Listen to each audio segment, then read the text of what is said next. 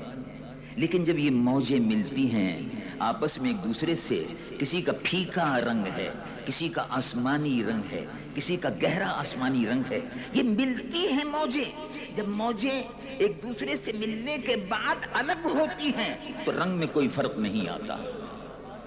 اب اس پر تحقیق شروع ہو گئی. مرج البحرین یلتقیان بینہما برزخ لا یبغیان. ایسا معلوم ہوتا ہے دیوار بیچ میں، ان کے درمیان میں حائل ہے. ایک دوسرے سے ملتے ضرور ہیں مگر ایک دوسرے کا رنگ قبول نہیں کرتے. ایک دوسرے سے ملتے ضرور ہیں لیکن ایک دوسرے کا اثر قبول نہیں کرتے، الگ الگ ہے. اس پر تحقیق شروع ہوئی. تحقیق کے نتیجے میں اس نے کہا کہ سمندر کی سائنس ہو، افلاک کی سائنس ہو، زمین کی سائنس ہو، اور جیولوجیکل ڈپارٹمنٹ کی سائنس ہو، جیولوجی ہو، بایولوجی ہو، یہ سارے کے سارے علوم، ان کے چشمے، کیمسٹری ہو کہ فزکس ہو، سائیکالوجی ہو کہ سوشیالوجی ہو، یہ سارے کے سارے چشمے جو ہیں قرآن سے پھوٹ رہے ہیں. اور میں مشرف بہ اسلام ہوتا ہوں. ڈاکٹر مورس بکائل نے اسلام قبول کر لیا.